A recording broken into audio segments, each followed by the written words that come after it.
bien, bonjour à tous. On se retrouve pour le podcast d'Inwin à l'occasion du séminaire qui se déroule en ce moment sur Vannes et on est basé au Riverside. On est ravis de vous accueillir pour le numéro spécial qu'on vous a concocté sur la transformation des entreprises par l'IA.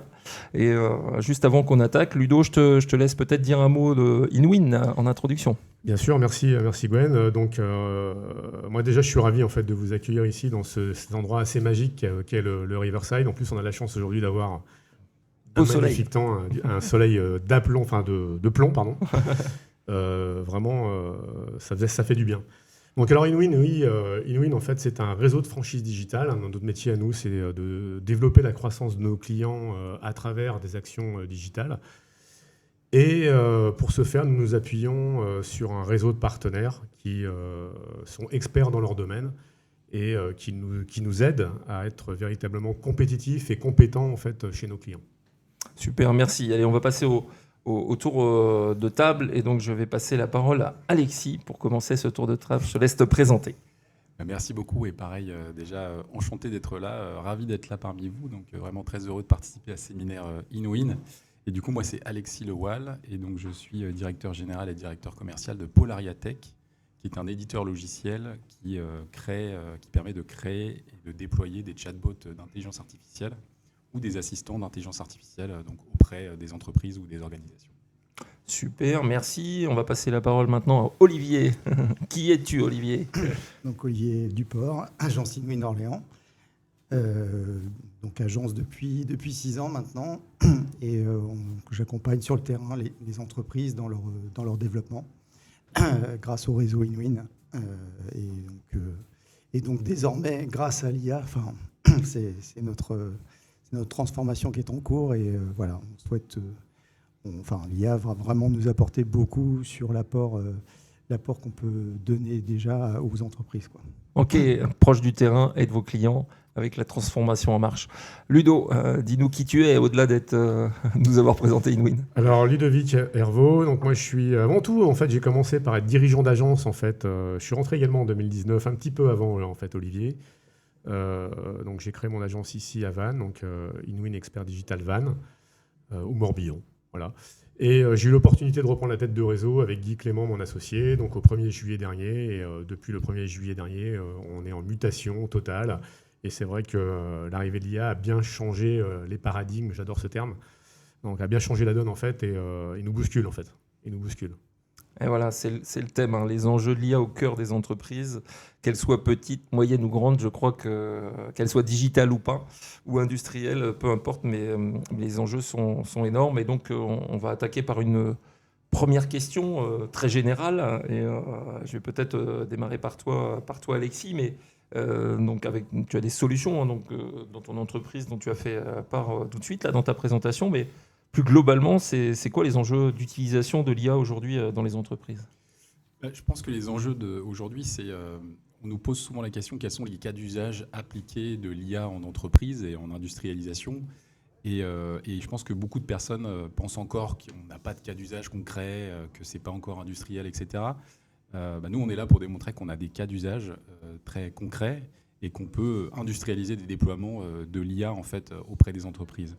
Donc je pense que les enjeux aujourd'hui, c'est effectivement que les entreprises, les organisations prennent conscience du fait qu'on a des outils aujourd'hui qui intègrent l'IA, qui sont là pour vraiment les servir, qui peuvent être déployés en production et être industrialisés sur des échelles vraiment industrielles.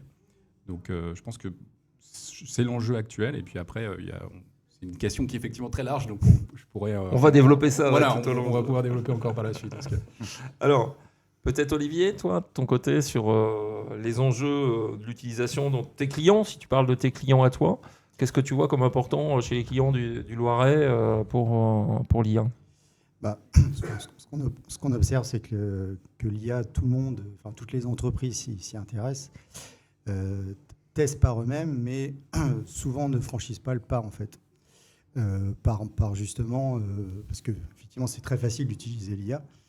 Donc, du coup, les gens l'utilisent sans accompagnement. Un peu en autonomie, voilà, voire trop. Et se rendre compte que finalement, ok, c'est bien, mais ils ne voient pas finalement que ça pourrait leur apporter beaucoup plus en étant justement plus formés, plus accompagnés et en mettant vraiment des cas concrets d'automatisation en place dans l'entreprise, quoi. Donc on voit qu'il y a un vaste marché là-dessus, puisque qui démarre, qui démarre tout juste. Voilà. Qui démarre tout juste. Peut-être pour rebondir aussi sur ce que tu dis, il y a aussi, on nous a signalé aussi des situations où les entreprises, en fait, elles ont perdu le contrôle parce qu'elles ont déjà des collaborateurs qui vont utiliser l'IA en fait par eux-mêmes, indépendamment, etc. Et de façon parfois cachée. On appelle ça shadow.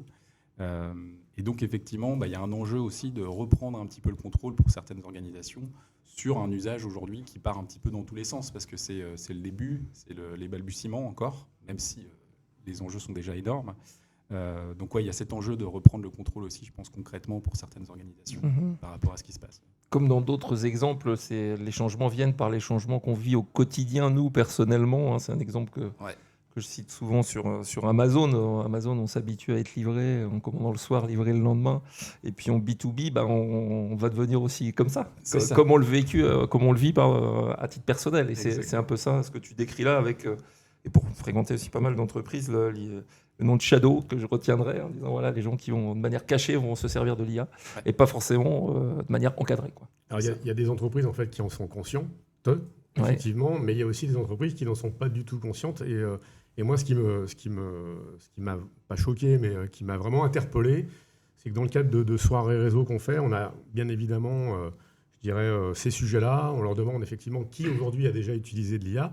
Et je suis quand même assez surpris en fait de voir que il y a encore beaucoup de personnes qui n'ont même pas été sur ChatGPT et qui pensent que, donc des dirigeants d'entreprise bien évidemment, et qui pensent que peut-être leurs salariés en fait n'ont pas, ont fait comme eux, c'est-à-dire n'ont pas été également tester l'IA, alors que, comme tu disais, Alexis, aujourd'hui, je pense qu'en effet, il y a beaucoup de collaborateurs en fait, qui l'utilisent en shadow, pour reprendre ton expression.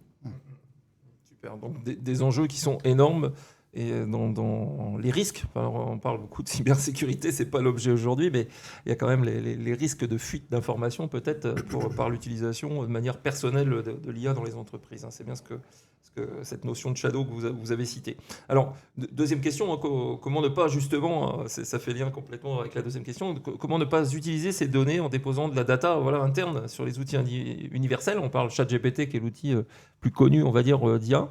Donc de plus en plus de personnes l'utilisent et donc on va y injecter des datas, pourquoi pas des PDF, des documents déjà existants, pourquoi pas des comptes de résultats, des appels d'offres, ou des choses qui sont un peu spécifiques et un peu techniques des entreprises. Comment justement on va réussir à protéger tout ça, comment on va mettre un process en place. Alors je vais d'abord peut-être parler à toi Alexis, le spécialiste, et que tu nous dises ta vision de la sécurité pour le coup. Oui, alors... il est vrai qu'on constate beaucoup de personnes qui utilisent ChatGPT ou le chat pour du côté de Mistral aussi, pour les citer, parce que j'aime bien citer toujours les Français. Ouais, tu as raison. Bleu, blanc, rouge. Exactement. Et donc, effectivement, il y a un vrai enjeu sur la donnée, parce qu'il y a plusieurs choses. Déjà, quand on met des connaissances donc pour créer un chatbot qu'on appelle RAG, donc Retrieval Augmented Generation, on lui donne des connaissances en plus de son modèle préentraîné. Il y a déjà un enjeu sur ces connaissances, donc qui peuvent être des connaissances privées ou publiques. Et après, il y a aussi un enjeu sur les questions qu'on adresse en fait au chatbot, ultimement. Donc les questions qui sont adressées par les utilisateurs. Et c'est vrai qu'il y a souvent ces questions qui reviennent et qui peuvent créer une certaine peur, etc. Alors ce qu'on peut dire, c'est que quand on pose une question à ChatGPT, elle part immédiatement outre-Atlantique, elle est traitée par une société américaine, sur des serveurs américains, et elle est sujette à l'extraterritorialité américaine. Ça, on peut le dire aujourd'hui. Après, il y en a qui vont jusqu'à dire que les données sont exploitées pour améliorer les modèles de ChatGPT, etc. Je ne crois pas que ce soit le cas, en réalité.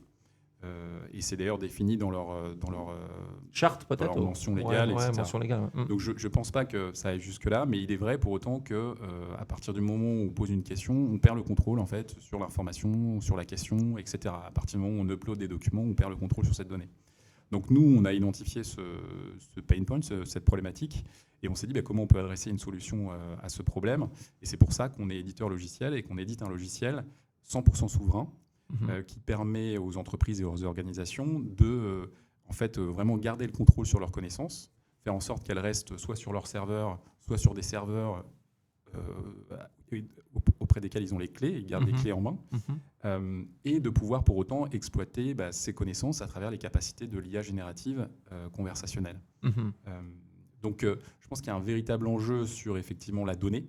Il y en avait déjà un, il est renforcé encore maintenant avec l'intelligence artificielle, et aujourd'hui je pense que les DSI, les responsables de SI et autres en ont vraiment conscience, et c'est des enjeux qui sont très très forts parce qu'en fait maintenant on voit qu'on peut faire tellement de choses avec cette donnée, on voit à quel point on peut effectivement, vous connaissez tous plus ou moins les capacités conversationnelles des IA génératives de dernière génération, on peut faire tellement de choses que cette donnée elle prend plus de valeur que jamais en fait. Et donc l'enjeu il est très important, c'est garder le contrôle de cette information, puisque c'est cette information qui représente finalement à la fin la société, quoi.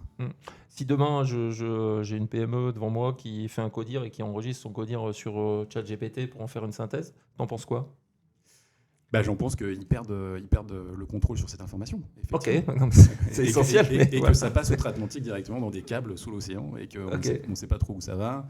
Et comment c'est exploité, quoi. Voilà, c'est ça, oui. Donc, je voulais rebondir en fait Ludo, par rapport à ce que tu dis, puisque en fait, quand je disais tout à l'heure qu'en fait il y a quelques-uns en fait il y en a quand même un certain nombre qui n'ont pas été faire ne serait-ce que mettre un prompt sur ChatGPT.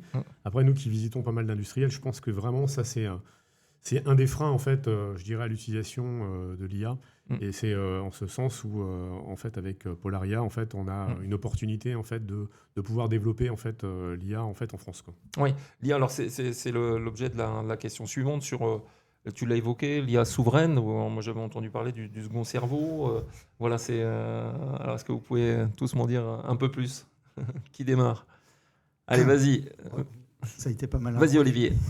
Ça a été pas mal introduit, mais ouais, l'idée de l'IA souveraine, c'est d'installer l'IA finalement soit sur carrément nos serveurs, sur les serveurs de l'entreprise, et le faire apprendre l'IA sur nos données à nous, ou alors faire confiance effectivement à des partenaires comme Polaria pour gérer cette data.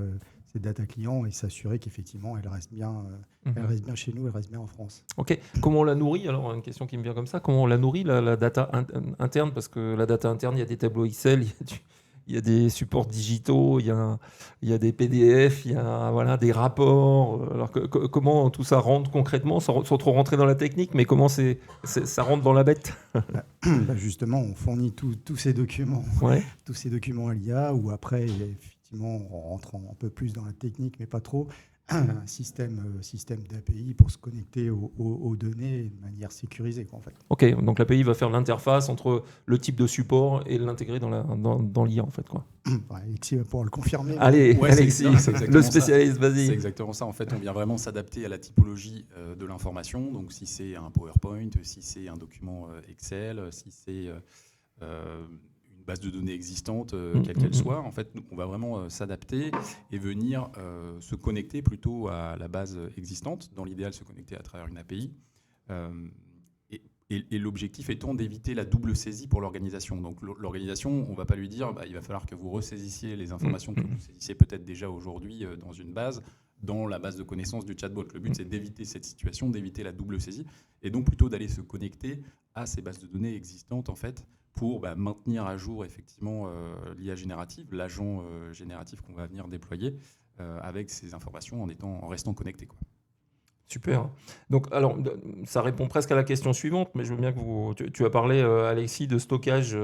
Tout partait, tout traversait l'Atlantique là, avec les câbles sous l'eau, sauf quand les Russes passent, parce qu'ils coupent les câbles volontairement. Je crois que c'est pas sous l'Atlantique. Je crois que c'est un peu ça, mais c'est stocké où alors tout ça mais, sans rire, mais c'est ça les enjeux, quoi. C'est que c'est avec la guerre en Ukraine, avec Donald Trump, etc. On est vraiment sur ces enjeux de souveraineté, et on y revient, mais en fait, on n'aurait dû jamais les quitter, ces enjeux de souveraineté. Donc là, on est en train d'y revenir, mais en réalité, encore une fois, c'est hyper important. Donc voilà. Et du coup, tu me demandais où c'est stocké. Où c'est stocké. Alors j'ai bien compris qu'il y en avait une partie aux États-Unis avec ChatGPT, mais oui, voilà. Alors nous, donc, on est une société française. On utilise des infrastructures en France. Donc on a des partenaires au niveau des infrastructures, notamment OVH Cloud et Dassault Systèmes Outscale, donc qui sont deux partenaires souverains aussi, avec des centres de données en France souverains.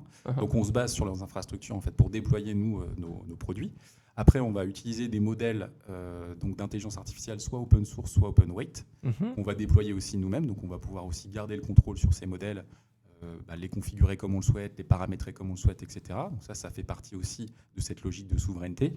Et après, nous, on ajoute aussi une couche applicative, en fait, qu'on développe par nous-mêmes en France, avec de la R&D en France, et donc qui reste sur cette logique de souveraineté. Et ensuite, par la suite, au-delà de ça, le support aussi qu'on apporte, il est fait par des équipes en France qui nous permettent de proposer vraiment une offre en fait, complètement souveraine à la fin.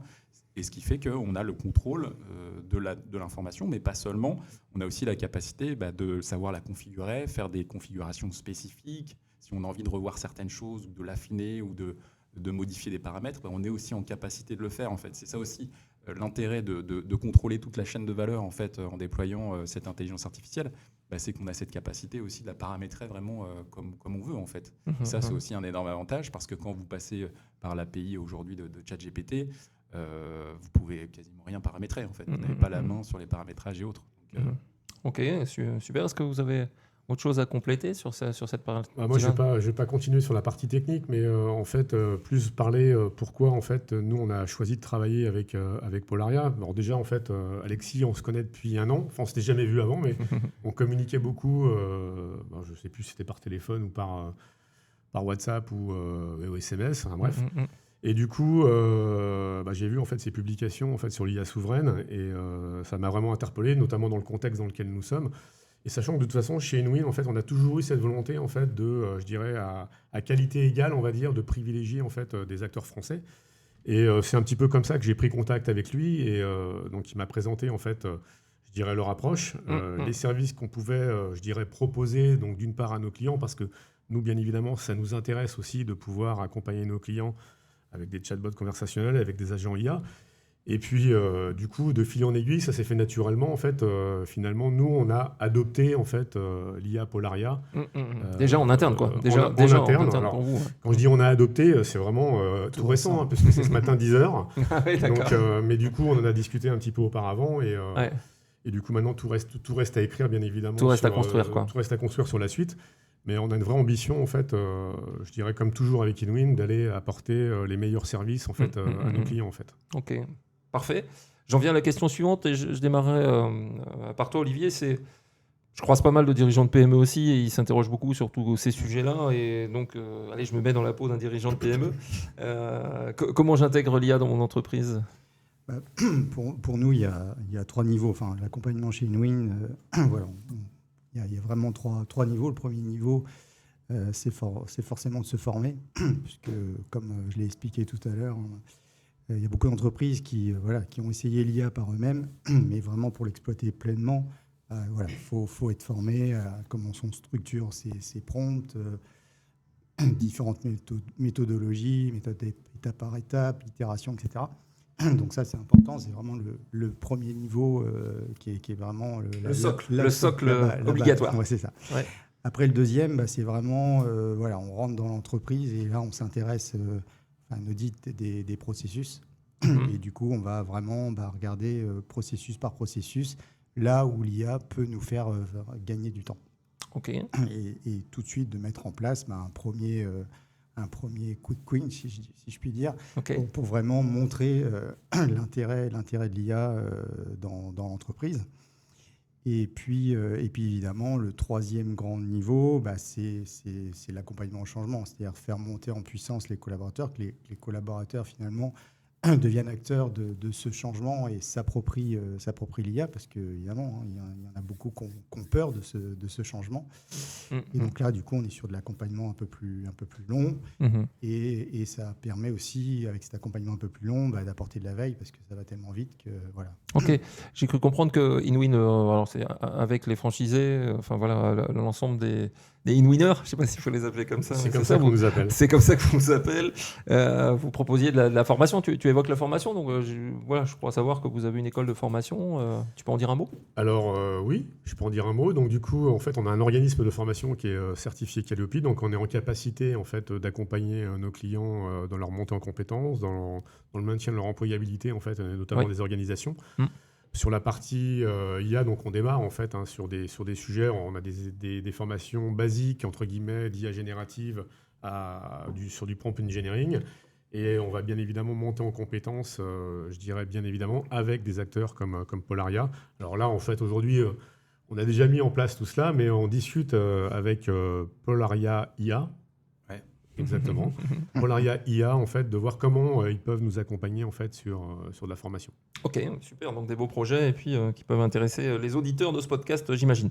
Et une question aussi qui interpelle, dont on va parler maintenant, c'est alors dois-je intégrer des outils? On a parlé de ChatGPT, on a évoqué Perplexity, Copilot. Moi qui fréquente toujours encore des PME, Copilot arrive un peu en force quand même dans les PME et qui rassure. Enfin, c'est un des points rassurants, c'est-à-dire que ce que j'observe moi en tout cas, c'est je suis dirigeant d'une PME, le fait de prendre Copilot, alors ce qu'ils me disent en général ça coûte cher, voilà, ça c'est la première chose, mais ils sont rassurés parce que ça fait partie un peu de l'environnement Windows, Office et compagnie, quoi, voilà.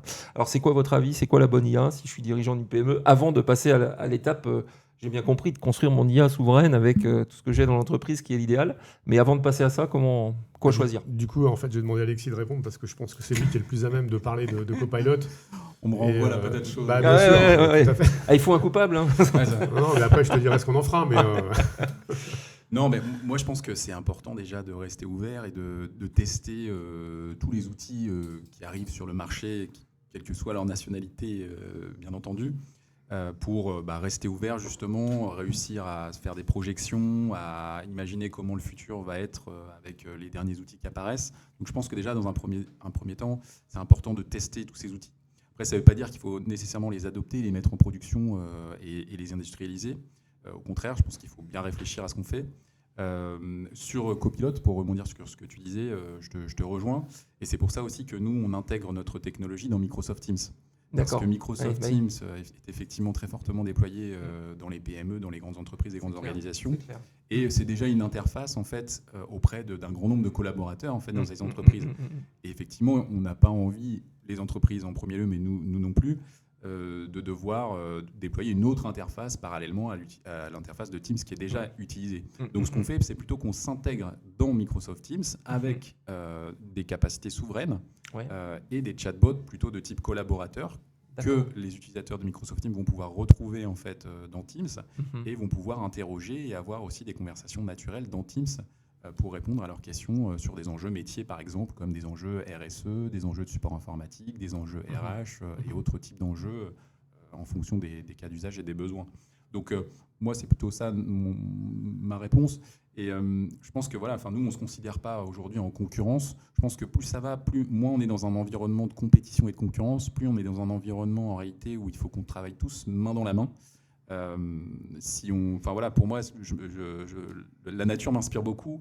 Et dans une forêt, il y a des grands arbres qui vont soutenir les petites plantes, etc. Et finalement, tout est interconnecté et on voit qu'ils se développent tous ensemble. Et c'est ça qui est sain à la fin. Je pense que la vision de la concurrence, comme on pouvait l'avoir il y a une décennie, elle tend à disparaître et on rentre peut-être dans un nouveau paradigme où effectivement, on peut être à la fois parfois concurrent et en même temps partenaire. C'est possible, on le voit beaucoup pour ceux qui développent des IA génératives, notamment Mistral, ils travaillent avec leurs concurrents, mais c'est aussi des clients. Ouais. Okay. Donc on est beaucoup sur cette dualité et du coup, voilà, moi je suis très ouvert par rapport à l'ensemble de ces outils. Ce que tu décris, c'est la permaculture, hein, c'est ça, hein, c'est-à-dire que quand on mélange des plantes différentes, elles s'enrichissent les unes les autres. Ouais, ça peut être un peu la permaculture. C'est un peu ça. La permaculture du digital, donc tu pourras mettre ça comme slogan pour InWin. Nous, on vous fait la permaculture du digital. Super. Toi, pardon, je voulais te passer justement la parole, Olivier. Vas-y, je te laisse parler. La force de Copilot, on le voit aujourd'hui, surtout dans les PME et au-delà, dans les grands groupes.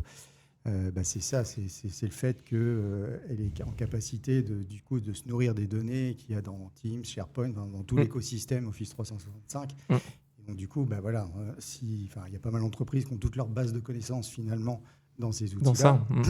Du coup, ils ont tout de suite un outil prêt à l'emploi pour naviguer dans toute cette data. Donc c'est une des forces effectivement Copilot à aujourd'hui. Oui, clairement. Et qui pénètre grandement les PME qui sont dans vos cibles InWin. TPE, PME, c'est au cœur de votre business, je crois. Et c'est vrai que Copilot est un peu l'outil favori, je ne sais pas, ou qui va peut-être le devenir, mais voilà. En tout cas, ce qui est sûr, c'est que nous, en fait, on va passer sur Microsoft, donc sur les outils donc de la suite Microsoft et Teams. Copilot, non, puisque nous, en fait, on va travailler avec Polaria. Oui. Et, votre outil propre. Mais par contre, tu pourras, bien évidemment, si j'ai bien compris, on pourra effectivement se plugger dessus, donc ce qui est vraiment ce qui est génial, super, quoi. Ce qui est top. Super.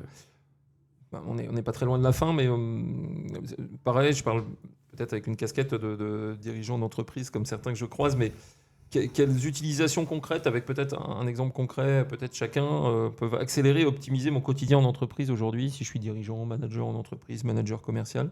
Voilà, comment je peux être plus efficace et avec quelle solution?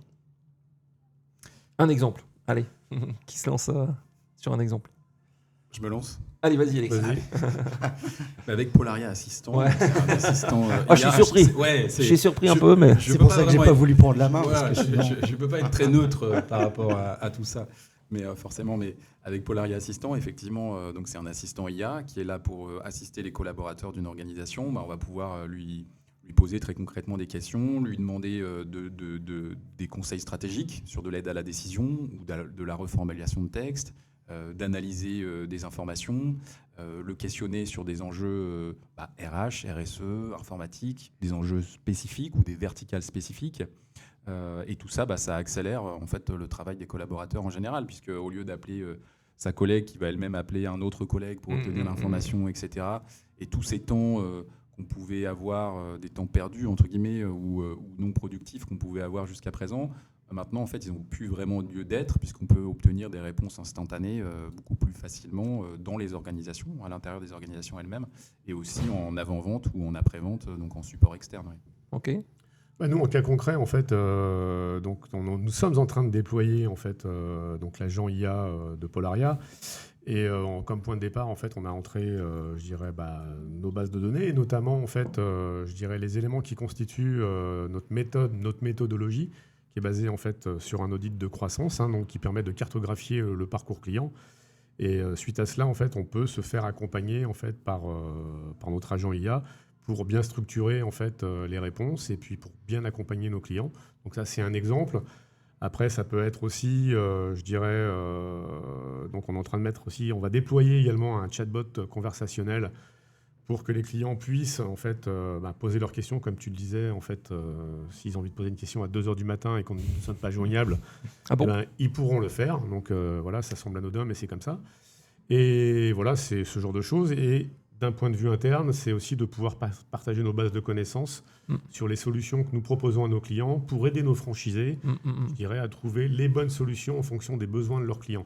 Donc de gagner du temps. Donc ça va être surtout là un gros avantage pour les franchisés qui vont nous rejoindre, de manière à ce qu'ils puissent assimiler certainement plus rapidement les offres que nous avons. Alors ça peut être un exemple, mais du coup je suis sûr que en fait, ça c'est l'exemple que je joue aujourd'hui, mais je pense que je vais en découvrir beaucoup d'autres. Alors c'est Lean Winner 2.0 quoi. Lean Winner 2.0. Allez, hop, c'est vendu. Olivier, tu voulais compléter? Après, c'est d'autres exemples, mais voilà, comme InWin va bientôt passer à l'international, j'en suis sûr. Ils sont déjà dans les dom-toms, tout ça. Donc, on n'est pas très loin. Non, après, voilà, il y a des outils, on va dire, IA qui sont pure players, spécialisés évidemment dans l'image, dans la vidéo, dans l'audio. Et donc, forcément, le podcast, il va être traduit dans plein de langues. J'espère bien que ça va nous rendre un peu célèbre quand même, cette affaire. Avec des outils comme Edgen, Synthesia, etc. On peut aller super loin maintenant sur tout ce qui est audio et effectivement que notre podcast soit à l'international. Super, on est ravis. Allez, une avant-dernière question, avant qu'on boucle, on a presque mangé tout le temps. Alors quand j'échange avec les dirigeants sur leurs investissements, quand ils achètent des machines, c'est un non-sujet, 200, 300 000 sur la taille de l'entreprise bien sûr, et puis quand ils commencent à parler des investissements dans le digital, ils sont un peu parfois perdus en se disant tiens, ça coûte très cher aussi. C'est votre vision du sujet et à partir de quel prix? Alors je ne sais pas si évidemment vous ne pouvez pas répondre comme ça, mais si je suis une PME et que j'ai envie d'avoir ma propre IA, voilà, c'est la notion de coût, voilà, pour en parler de manière globale. Allez, Alexis, je te laisse commencer. Oui, alors c'est, je pense, beaucoup plus accessible que ce qu'on peut imaginer, déjà d'une part. Ensuite, je dirais aussi qu'on a peut-être été malheureusement habitués à avoir des logiciels gratuits ou des outils gratuits. Les GAFAM nous ont beaucoup habitués à ça. Donc ça a créé de mauvaises habitudes pour plein de gens, alors qu'en réalité, il y a un coût qui est associé à tout ça, qui a été pris en charge à coups de milliards par tout un tas de sociétés, souvent à perte parfois. Et donc il y a toujours en fait un coût en réalité qui est associé à ça. Nous, ce qu'on propose justement aux côtés de Inwin, c'est vraiment une offre packagée avec un coût vraiment très accessible qui permet de déployer ça en fait facilement, rapidement, avec un coût accessible et aussi un accompagnement et pas seulement juste, comme tu le disais tout à l'heure, Olivier, c'est pas juste un outil, mais c'est aussi, nous, on est là pour accompagner aussi nos clients. Voilà, je ne sais pas si... je pense que la question, c'est pas combien ça coûte, mais combien ça rapporte. Tout à fait. Ouais, c'est ça la vraie question. C'est la bonne question, tout à fait. Et sur ça, ça se calcule effectivement, parce qu'on peut facilement calculer aujourd'hui le temps passé en coût total employeur, par exemple, sur des enjeux RH, sur des enjeux RSE, sur des enjeux IT. Alors, on ne va pas faire disparaître des emplois. Au contraire, on est dans une phase d'accélération, donc on accélère tout. C'est juste les emplois qui s'accélèrent et on leur offre des outils pour s'accélérer. Mais effectivement, il est possible de calculer les coûts et les gains, le ROI, le retour sur investissement par rapport au déploiement de ces outils. Et ça de façon très concrète. Leroy. En fait, moi, ma vision des choses par rapport à ta question, pourquoi en fait les industriels vont facilement investir dans une machine et vont être un peu plus réticents sur la partie digitale. C'est ce qu'on se disait ce matin, on était en réunion stratégique ce matin, et ce qu'on se disait, c'est qu'en fait, je dirais, chacun est arrivé avec sa petite solution, mais sans vision, sans stratégie. Et tout ça, en fait, ça a quand même fait quelques déçus. Donc, en fait, ce qui fait que, en tout cas, moi, c'est mon sentiment, j'ai le sentiment quand même que les industriels, en tout cas les patrons, en fait, ont du mal à faire confiance finalement au digital. Et je dirais qu'aujourd'hui, peut-être, je dis bien peut-être, c'est qu'ils voient peut-être en l'IA, en fait, peut-être un miroir aux alouettes, entre guillemets. Et alors que, en fait, nous, chez nous, on essaye de faire en sorte d'avoir une vision globale, une approche globale, et qu'on déploie d'ailleurs à travers notre audit. À travers notre audit, en fait, généralement, bien évidemment, en fait, les sujets d'IA arrivent forcément, fatalement. Bien sûr.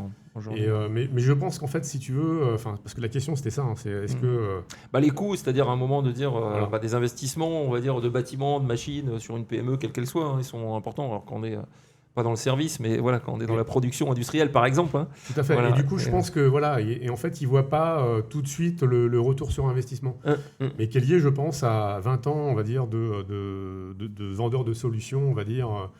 One shot, c'est-à-dire que j'ai une solution, c'est là que je vends et j'essaie pas de raisonner en fait de façon holistique.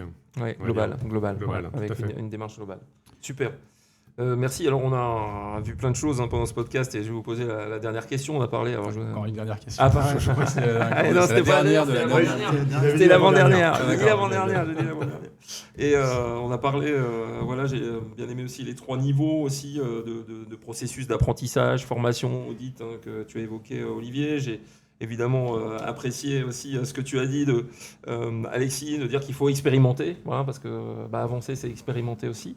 Et puis trouver des partenaires qui vont sur la notion de souveraineté, ce qui est votre cas sur Polaria aussi, d'une façon aussi de travailler certainement un petit peu différemment aussi avec de la collaboration. On peut être concurrent, mais on peut être aussi peut-être complémentaire. Et voilà, moi, ce que j'ai retenu toujours de tout mon échange. Et vous, qu'est-ce que vous avez retenu de ce podcast? Si vous aviez un mot de conclusion pour boucler notre échange de cet après-midi, ensoleillé, encore une fois. Alors, qui veut prendre la main sur ce qu'il retient de notre podcast? Moi, ce que je retiens du podcast, en fait, c'est qu'on a tout intérêt en fait, à déployer des IA souveraines, que de toute façon, je pense qu'on ne pourra pas faire machine arrière et qu'il ne faut pas en avoir peur, mais plus s'en servir comme une opportunité. Et il faut y aller, quoi. Ok, faut y aller. Allez, qui prend la main? Alexis. Quoi dire de plus? Tu as tout dit, Ludo. Donc, non, mais c'est le cas. De toute façon, elle est là. Cette technologie est là. Aujourd'hui, elle est mature. On a vraiment des outils qui permettent de l'industrialiser et de la déployer en production. Donc, allons-y, quoi. Après, c'est sûr qu'il faut un cadre pour tout ça, mais on est en Europe et on a un bon cadre juridique pour ça. Qu'on s'efforce d'ailleurs de respecter à la lettre chez Polaria Technologies. Donc allons-y, quoi. Allons-y. On a tout ce qu'il faut, ouais. Allons-y en sécurité, quoi. Ouais. Sur une autre radio moins connue que celle-ci. Ah bah celle-ci, c'est obligé. Comme ils disent, on a tout pour réussir. On a tout pour réussir. Super. Chez InWin aussi. Allez Olivier, c'est toi qui as le mot de la fin. Le mot de la fin, non, c'est effectivement c'est le temps gagné finalement à mettre en place de l'IA dans l'entreprise. Enfin, moi, je le vois sur le terrain, nombre de clients, voilà, qui sur des actions où ils n'ont pas de plus-value, finalement gagnent 2-3 heures à chaque, qui perdaient 2-3 heures de leur temps plutôt à chaque fois et qui gagnent ce temps-là et qui peuvent du coup passer plus de temps sur des choses où ils ont vraiment de la plus-value, quoi. Donc, c'est vraiment le gros bonus de gain de temps, gain d'efficacité et peut-être aussi de qualité d'analyse aussi parfois. Hein, aussi, ça peut aider, ça peut aider des fois. Hein, voilà. Eh ben, écoutez, je vous remercie beaucoup de votre participation à ce podcast. Ça a été un vrai plaisir. J'espère que c'était un plaisir partagé de votre côté. Donc, c'était le podcast InWin Digital Expert sur le thème de l'IA. Et j'espère que nos auditeurs ont appris plein de choses cet après-midi et vont pouvoir, dès demain matin, faire les bons choix pour leur politique IA dans l'entreprise. Merci à tous et à bientôt. Merci à toi. Merci beaucoup. Merci.